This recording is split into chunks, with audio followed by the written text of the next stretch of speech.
Assalamualaikum, halo semuanya. Perkenalkan, saya Haliza Mezahro dari Pendidikan Sosiologi 2019. Di sini saya akan menjelaskan mengenai video pembelajaran di tahap 3 PLP 2022.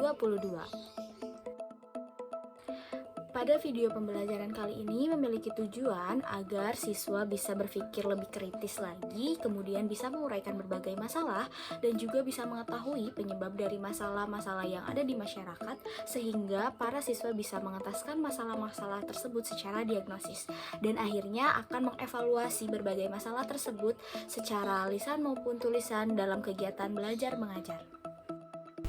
Kira-kira kalian mengetahui tidak ini gambar apa? Yang ini atau yang ini? Nah, dari gambar yang sudah dipaparkan tadi, kira-kira kita akan membahas apa ya pada pertemuan kali ini? Nah, pada pertemuan kali ini kita akan membahas materi mengenai permasalahan sosial. Tentunya anak-anakku sekalian juga tidak asing ya dengan istilah permasalahan sosial ini. Masalah sosial sendiri terdiri dari dua kata, yakni kata masalah dan juga sosial. Kata sosial sendiri mengacu pada masyarakat, hubungan sosial, struktur sosial, dan juga organisasi sosial. Sementara itu, kata masalah sendiri mengacu pada sebuah kondisi atau situasi bahkan perilaku yang tidak diinginkan atau bertentangan di masyarakat. Contohnya seperti kondisi wilayah kumuh di perkotaan atau fenomena siswa yang tawuran yang sering kita temui di berbagai wilayah di Indonesia.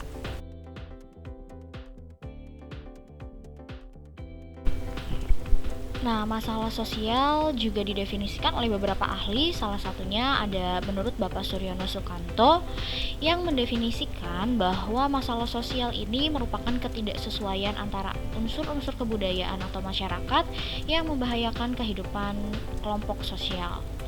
Dan juga ada pengertian menurut Richard Emerson yang mendefinisikan masalah sosial ini adalah sebuah perilaku atau pola perilaku kondisi yang tidak diinginkan dan tidak dapat diterima oleh sebagian besar anggota masyarakat.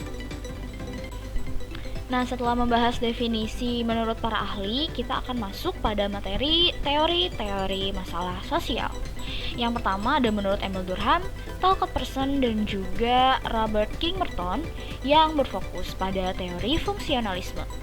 Teori fungsionalisme ini berfokus pada ketidakstabilan institusi yang ada di masyarakat yang tidak berjalan sesuai dengan fungsinya.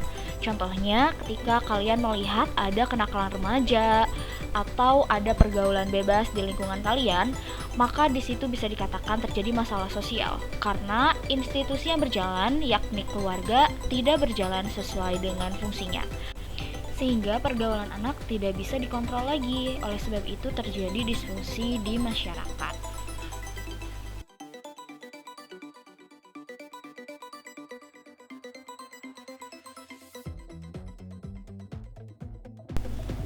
Oke, yang selanjutnya ada juga tokoh yang memaparkan teori yakni Karl Marx dan juga Ralph Dahrendorf. Tokoh ini berfokus pada teori konflik. Nah, teori konflik ini menjelaskan bahwa masalah sosial bisa terjadi karena adanya pertentangan kelas, yakni kelas dari kelompok yang kuat dan juga kelas dari kelompok yang lemah. Kelas dari kelompok yang kuat kita contohkan misalnya seperti dalam perusahaan, pasti ada bos atau manajer sebagai kepala atasan. Dan kelas yang lemah ini kita contohkan sebagai buruh yang bekerja sesuai dengan perintah dari atasan mereka. Jika terjadi disfungsi, maka akan terjadi masalah sosial di masyarakat. Oke, kemudian kita akan masuk pada teori yang terakhir yang dipaparkan oleh George Habermas, kemudian oleh Charles Hartan Cooley dan juga Erving Goffman yang menjelaskan mengenai teori interaksionisme simbolik. Teori ini berfokus pada interaksi negatif antar individu. Contohnya ketika seorang anak bergaul dengan anak lain yang sering merokok, sering meminum minuman keras, atau melakukan tindakan kekerasan, maka anak tersebut juga akan mengikuti temannya untuk melakukan tindakan-tindakan tersebut.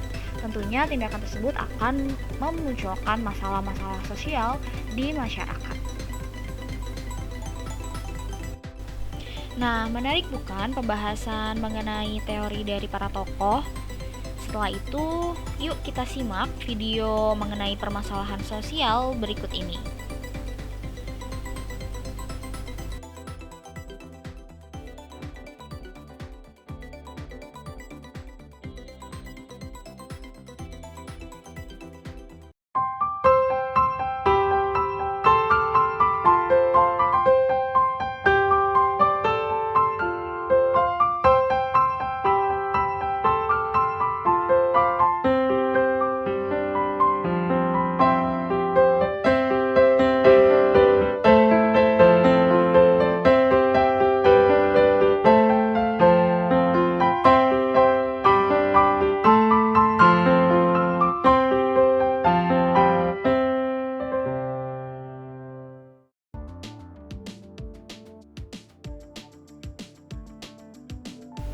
Nah, setelah kita menyaksikan video di samping, kira-kira apa saja ya faktor dari masalah sosial ini?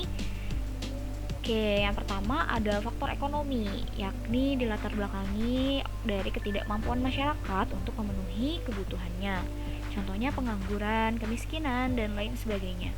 Kemudian yang kedua ada biologis, yakni kondisi masyarakat yang tidak stabil yang diakibatkan oleh sebuah penyakit, contohnya pandemi COVID kemarin.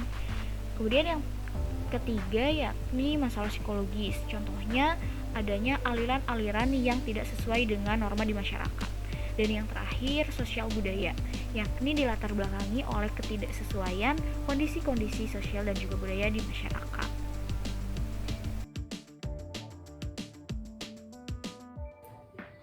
Nah, karena kita sudah selesai membahas mengenai definisi dan juga teori-teori permasalahan sosial, maka selanjutnya kita akan membahas mengenai faktor-faktor penyebab terjadinya permasalahan sosial di masyarakat.